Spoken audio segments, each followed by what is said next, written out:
Hello everyone, आज के video में हम इनकम टैक्स के टॉपिक के रिगार्डिंग डिस्कस करेंगे। फर्स्ट मैं आपको कंसेप्ट एक्सप्लेन करूंगी और उसके बाद में 2025 का जो PYQ है वो डिस्कस करेंगे। ये जो PYQ है वो स्टेटमेंट बेस है। जब भी स्टेटमेंट बेस PYQ है तो वो आप तभी सॉल्व कर पाओगे जब आपका थियोरेटिकल कंसेप्ट क्लियर हो, तभी कर पाओगे। तो आज का टॉपिक है difference between assessee and person. Assessee and person के बीच में क्या डिफरेंस है? Any assessee is any individual who is liable to pay tax to the government against any kind of income on or any losses incurred by him for particular assessment year। तो कोई भी assessee है, उसकी जो income earn हो रही है और वो इनकम के ऊपर टैक्स पे करने के लिए वो लायबल है, ऐसे जो भी कैंडिडेट है उसे बोलेंगे assessee. Each and every person who has been taxed in the previous year for income earned by him is treated as an assessee under the Income Tax Act 1961। तो ऐसा जो कोई भी पर्सन है जिसके प्रीवियस ईयर में इतनी income है कि जिसके ऊपर टैक्स पे करने की लायबिलिटी क्रिएट होती है, तो उसे बोलेंगे assessee. If a person is not liable to pay taxes as his income does not qualify for taxes, he is not considered as assessee। अभी ऐसा जो कोई पर्सन है जिसके टैक्स पे करने की कोई लायबिलिटी नहीं है या फिर वो टैक्स पे करने के लिए क्वालिफाइड नहीं है, तो उसे हम असेसी बोलेंगे नहीं। Hence assessee is always a person, but a person may or may not be an assessee. इसीलिए जो भी असेसी है वो ऑलवेज पर्सन होता है। इट मीन्स कि जो टैक्स पे करने के लिए लायबल है वो असेसी वो ऑलवेज पर्सन होगा। जो भी पर्सन है उसकी लायबिलिटी क्रिएट होगी टैक्स पे करने के लिए, तो वो हो गए असेसी।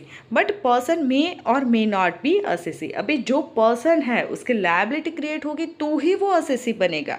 उसकी लायबिलिटी क्रिएट नहीं होगी पर्सन की तो वो असेसी नहीं बनेगा। इसीलिए ये statement assessee is always a person, but a person may or may not be an assessee. A person may not have assessable income but may still be assessee। भी पर्सन है उसकी कोई असेसेबल इनकम नहीं है but still वो assessee है।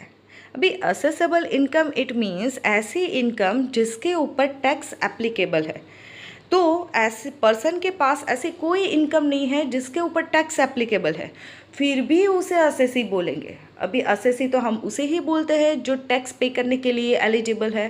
तो यहाँ पे तो ऐसा बोल रहे हैं कि ऐसा पर्सन है कि जिसके टैक्स पे करने के लिए एलिजिबिलिटी क्रिएट नहीं होती है, बट फिर भी उसे असेसी बोलेंगे। तो ये स्टेटमेंट हम एग्जाम्पल के थ्रू समझते हैं। Suppose Mr. A is a father who does not have any income of his own. So his assessable income is 0। Mr. A है, वो फादर है और उसकी जो इनकम है वो असेसेबल इनकम 0 है। इट मीन्स कि टैक्स पे करने की लायबिलिटी क्रिएट नहीं होती है।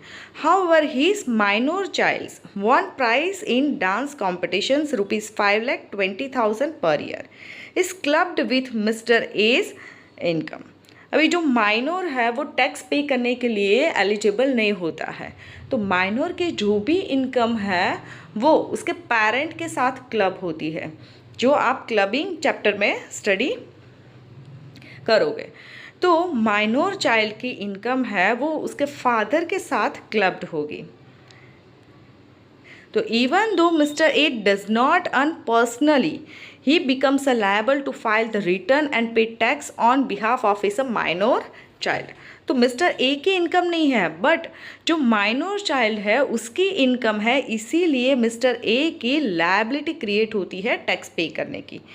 So that Mr. A is treated as an assessee even though he does not have any assessable income of his own। उसके खुद की कोई assessable income नहीं है, फिर भी मिस्टर A को असेसी की तरह से ट्रीट किया जाता है। सेक्शन 288A वो राउंडिंग ऑफ टोटल इनकम के रिलेटेड है एंड सेक्शन 288B वो राउंडिंग ऑफ इनकम टैक्स के रिलेटेड है। अभी आप ऐसे याद रख सकते हो कि पहले टोटल इनकम आएगी और उसके बाद ही उसके ऊपर इनकम टैक्स कैलकुलेट किया जाता है। तो टोटल इनकम जो पहले आती है उसके लिए ए याद रखो और उसके बाद ही इनकम टैक्स कैलकुलेट किया जाता है, इसीलिए उसे बी। सेक्शन का नंबर सेम है 288। टोटल इनकम के लिए ए है एंड इनकम टैक्स के लिए बी है। 2025 का PYQ है, identify which of the following statements are true. कौन सा स्टेटमेंट ट्रू है? Assessment year means the period of 12 months commencing on the first day of April every year. Year का April month है वहाँ से स्टार्ट होता है और 12 month का होता है। कौन? Assessment year. बट यहाँ पे प्रीवियस ईयर होगा तो प्रीवियस ईयर ऑलवेज 12 month का हो वैसा ज़रूरी नहीं है, बट असेसमेंट ईयर ऑलवेज वो 12 month का ही होगा। B, rounding off total income is defined under section 288B of the income tax act 1961। भाई टोटल इनकम का सेक्शन है तो टोटल इनकम तुम पहले कैलकुलेट करते थे तो उसका सेक्शन क्या था? A 288। तो ये स्टेटमेंट तो रॉन्ग हो गया। Rounding off tax is defined under section 288A of the income tax act 1961। तो पहले टोटल इनकम कैलकुलेट करते थे तो उसके लिए 288A था और उसके बाद में टैक्स कैलकुलेट कर रहे थे तो उसके लिए था 288B। इट मीन्स ये दोनों रिवर्स दिया हुआ है तो ये स्टेटमेंट भी हो जाएगा wrong. Assessee is always a person but person may or may not be an assessee. जो असेसी है वो ऑलवेज पर्सन ही होता है, बट जो पर्सन है मे or may not B assessee, वो असेसी हो भी सकता है नहीं भी हो सकता है। अ person may not have accessible income but may still be an assessee. तो ये जो दो स्टेटमेंट है मैंने आपको पहले ही एक्सप्लेन किए थे। तो एलिमिनेशन से हम देखेंगे जो बी एंड सी है दो स्टेटमेंट रॉन्ग है। तो फर्स्ट में ऑप्शन है बी एंड सी तो ये तो नहीं आएगा। देन बी उसमें बी एंड सी नहीं है। सी यहाँ पे भी बी एंड सी है तो ये ऑप्शन भी नहीं होगा। डी में भी बी एंड सी है तो ये भी ऑप्शन नहीं आएगा। Then left only option B A D E. जो ये दो स्टेटमेंट डी एंड ई मैंने आपको वीडियो में पहले ही एक्सप्लेन किया था। तो आपका आंसर रहेगा option B A D E.